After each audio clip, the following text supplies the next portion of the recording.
Welcome everybody to another episode of Latif's Inspired. Today I've had a special request by a very good friend. His name is Hassan. Right, he wanted a very good fish dish, but he wanted a very authentic fish curry. So I've got myself some tilapia, which I'll show you over here. I mean, these are lovely. These, I've actually got these frozen. You can get it from supermarket, defrosted, and it's not very expensive. I've got these 6 fillets. It only cost me £6. So this is a dish for, basically it's a restaurant quality dish, but anybody at home can do it. And I've got this from the local supermarket, so you can too. So if you follow this recipe, the ingredients, there aren't many ingredients. I've kept it nice and simple, but I got to show you these. Look at these tomatoes. These are massive beef-like plum tomatoes. I know there are tomatoes called beef tomatoes, and these are the massive plum tomatoes. These hopefully is going to elevate the dish, create a phenomenal flavor. And this is a Bangladeshi dish, so I'm going to be using, this is like a mustard. In Bengali cooking, we use quite a lot of mustard and the mustard seed. But this I personally use in the restaurant for one of my dishes. It creates a fantastic flavor. And whole grain mustard seeds. It's in a nice little vinaigrette, fantastic condiment. But in this curry, it just creates a phenomenal flavor. So usual ingredients over here, and let's crack on to this fantastic dish, Bengali mustard fish.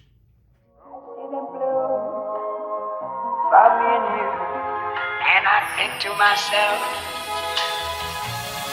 what a wonderful world. So I need to marinate the fish. So let's put these fishes into the mixing bowl. There we go.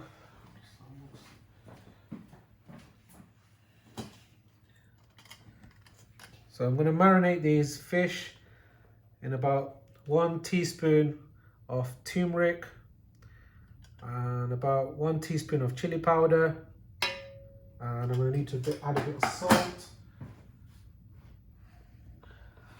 So 1 teaspoon of salt. So when you wash these fish, guys, make sure you pat it down and take all that water off. So give this a nice little mix of everything.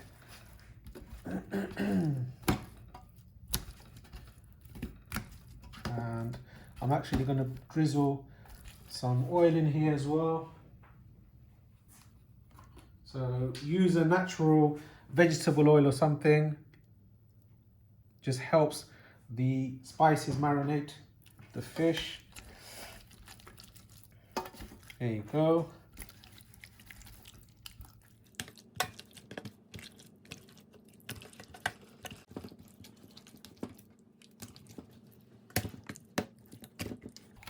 There you go, it's been marinated, and I'll show you a little secret so it doesn't stick to the pan. So now, get yourself a nice non-stick pan, and on a medium-high heat, let it heat up.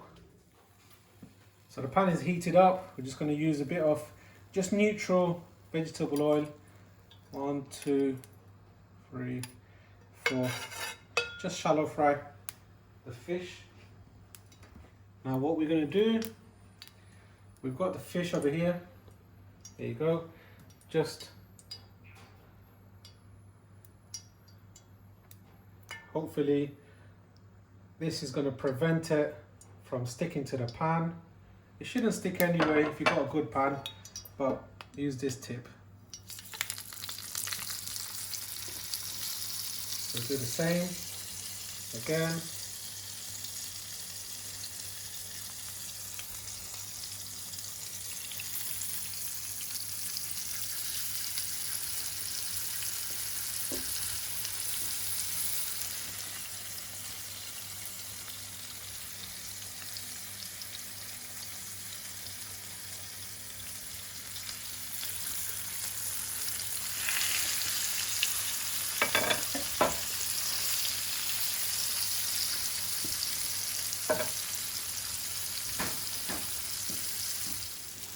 Guys, literally it's been 2 to 3 minutes. You can see it's got a slight little golden crust, so there you go. As you can see, it didn't stick because of the flour.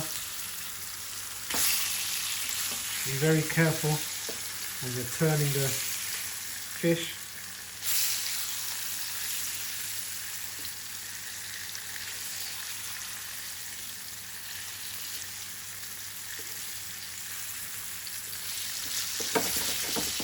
Literally 2-3 minutes each side, and then these fishes are going to be done, ready for cooking. The reason why we go through this process, it adds flavour to the fish, and when you fry the fish it doesn't break away in the sauce. So this is really important in my opinion. Right guys, it's been 2-3 minutes each side, so it's done. Yo, look at this gorgeous lovely fillets. To be honest with you, you can have the fish just like this.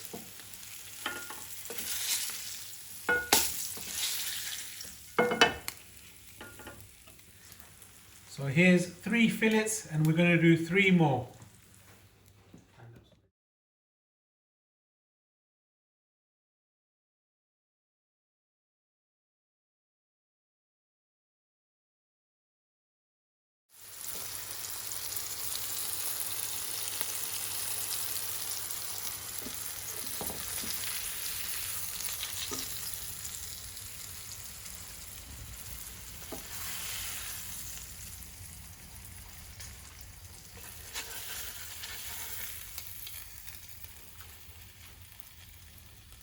Voila.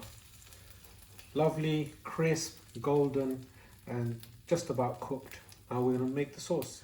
Right, fishes are fried and ready to go into the sauce. But to make the sauce, I mean, these tomatoes, wow, just look at this. I'm just admiring these. Beautiful, nice, and they're nice and hard as well. I just feel like adding a little bit of salt and just eating these just as it is, maybe with a drizzle of olive oil as well. These are fantastic. So what I'm going to do, I'm going to just chop this up and then whiz it in a blender to create a lovely tomato pulp stroke puree.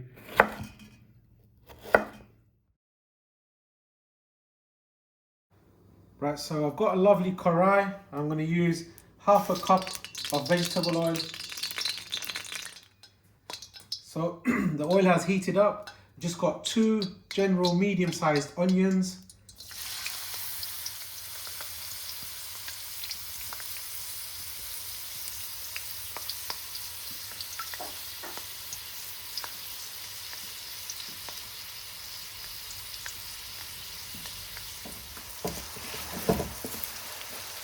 So we need to caramelize these onions, soften these up before we add the next ingredient. Right, I'm going to add a bit of salt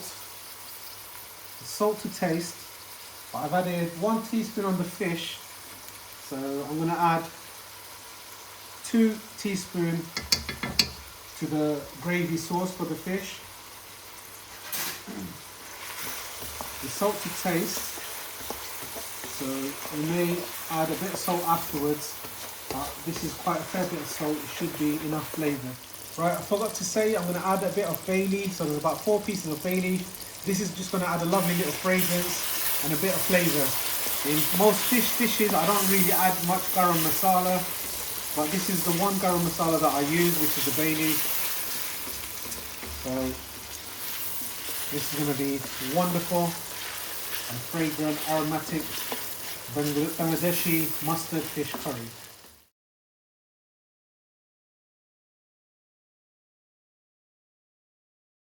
Right guys, when you see a lovely little golden caramelization on the onions, this has been about 6 to 7 minutes. Normally these onions takes about 10 to 12 minutes and for it to become caramelized. Now this is garlic. This is a fair bit of garlic. I've used about 12 cloves of garlic. I just smashed it and chopped it. When you use the garlic paste, it's a different flavour, but when you chop it and cut it up like this, it's actually got a phenomenal flavour. So garlic cooks faster than the onions, therefore that's why the onions were cooked beforehand. Some people, Bangladeshi people at home, they cook the garlic first, but what tends to happen is it overcooks the garlic and you don't get the garlicky flavour. So when you overcook something, it just has a slight bitterness to it. But it is nice, don't get me wrong, but this is how I prefer. But my mum, she does add the garlic first, that most mums probably do. So there you go. This is softening up. Now remember, I've used a fair bit of oil, just over half a cup of oil. But if you're using less oil, just drizzle a bit of water to create a steam, just to soften everything up. So I'm going to let this cook for a few minutes and let the garlic sort of soften up. I'm also going to add some green chilies. These are about 10 green chilies. In Bangladeshi cooking, we use a lot of spices and chilies and so on. So this is good. I want the nice flavour of the spices. So the green chilies is actually going to give a lovely flavour as well as the chili powder. So give this a few more minutes for the garlic to become nice and caramelized, and then we're going to add the next ingredients.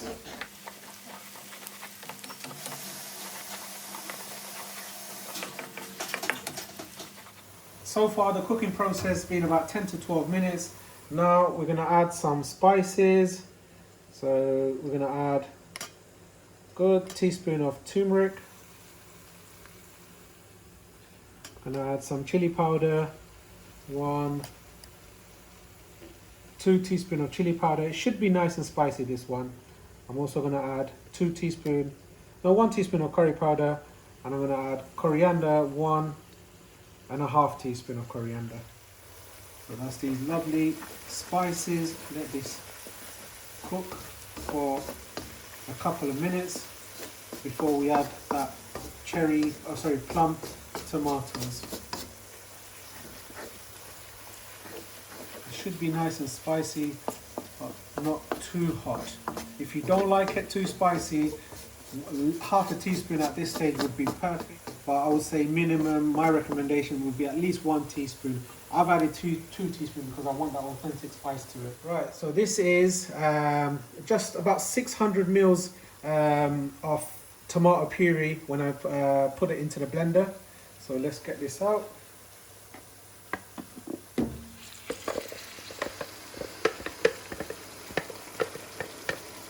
This is going to create a lovely, thick, flavoursome sauce.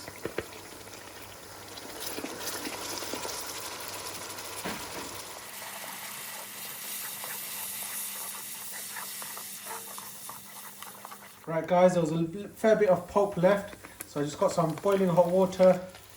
There you go, used up every bit of that lovely plum tomatoes. So I did have it on a medium-low gas to cook the onions. And if you cook it on a high gas, it doesn't cook the onions properly, how I like it.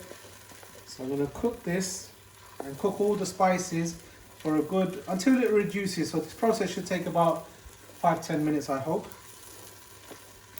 So let this cook away.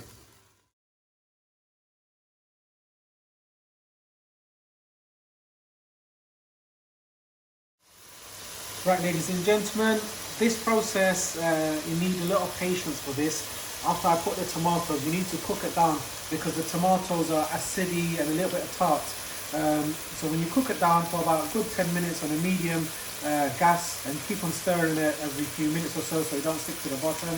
When you see the oil has risen and separated, that's when you know the tomatoes cooked and all the spices are fried. The tomatoes are almost fried kind of thing because there's a fair bit of oil there. There you go. You see that? It hasn't stuck to the bottom, and this is thoroughly cooked now. Now what I'm going to do, I'm going to reduce the gas down to sort of low. So now I know all the spices and all the ingredients are cooked. So this is the mustard, whole grain mustard, which you can get from any supermarket. So I've got a good tablespoon. You can use 2 tablespoons, guys. This is going to bring it a phenomenal flavour and that traditional Bangladeshi sort of taste. So I want it to have a subtle taste. There you go. It's not too much for this dish. There you go. That's been cooked. So we'll let this cook for a few minutes, and then we're going to be ready to add the fish. Right, so after I added the whole grain mustard, I've had a little taste. It's definitely spicy. It's nice and beautiful colour. Now we're going to add some more water. So that was about 1 mug. It's about 2. Yeah, it needs a bit more.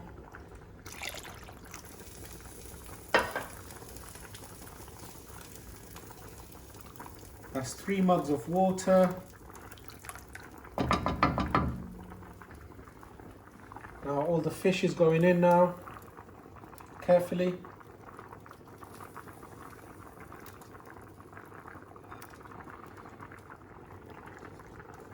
Just delicately put the fish back into the sauce.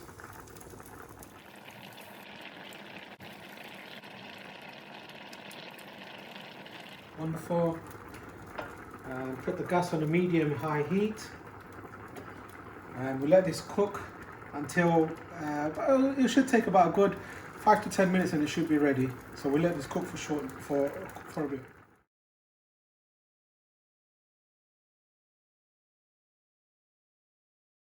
Right, it's been simmering away since I've added about 3 mugs of water, and it's coming to the finishing line now. Oil has risen to the top. It's on a slow simmer. Just make sure you delicately give it a mix how I've just done now. So just giving it a little shake here and there and moving the spoon, because you don't want the fillets to break away. I've used a little bit of sauce because traditionally Bangladeshi dishes have a nice curry sauce to it. It is gorgeous. But my twist is with that tomato, because I want that tangy sort of flavour. Fish and tomato is beautiful. Bangladeshi households, we have this dish called tomato tenga.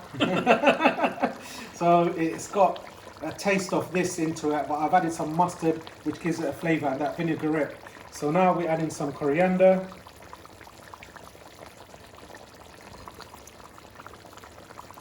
Add a fair bit of coriander. It's a lovely colour and flavour. Tomatoes, green chilies, garlic and coriander is absolutely gorgeous flavour. Now kasuri methi when I'm finishing off. So about a good teaspoon of kasuri methi. And basically I'm going to just let this cook for a good 5 more minutes on a simmer. Just have to be careful that the fish doesn't stick to the bottom. Let's have a look.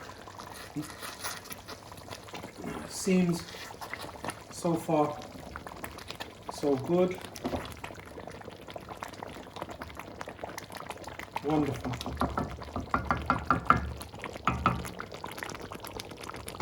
Bangladeshi fish. Right, ladies and gentlemen, when it's got bubbling like this is when you know the curry's ready.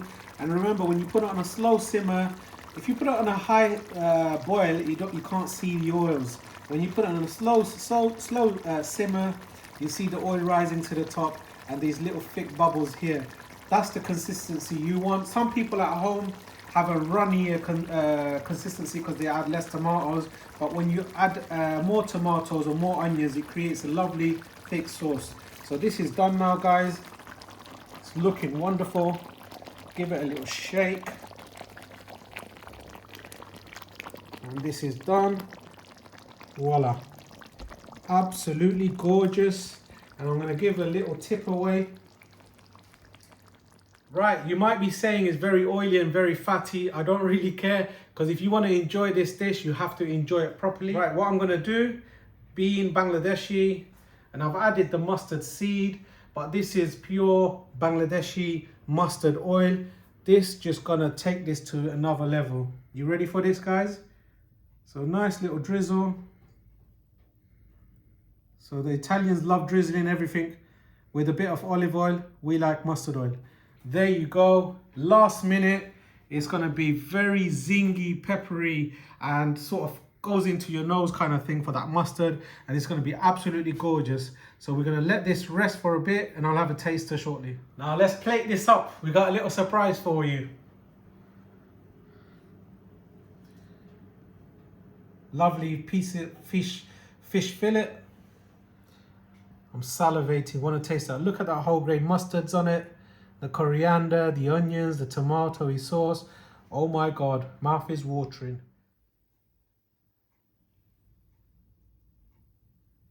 Piece de resistance. Look at that. We've actually gone out and got this banana leaf to show the Bangladeshi style authentic fish curry. Lovely piece of fish fillet. I fried it so the fish stayed whole. Got some basmati rice, wedge of lime, red chilies. Got a lovely bay leaf for a bit of fragrance and flavour. Now let's tuck in. So what I'm going to do now, this is traditionally eaten by hand. So let me get a bit of rice. Look at that fluffy rice. We just cooked it nice and fresh. Once again, if you want to see me cook some boiled rice and if you want to know little tips, put it on the comment section. I might cook it for you. There you go. Oh, mouth is watering. Let me drizzle a bit of lime. Yo, chili is going to be nice and spicy. And with that drizzle of lime, it's going to bring that sharpness. Oh, I'm just admiring the art of this food. Look at that. Gorgeous. Without further ado, Bismillah.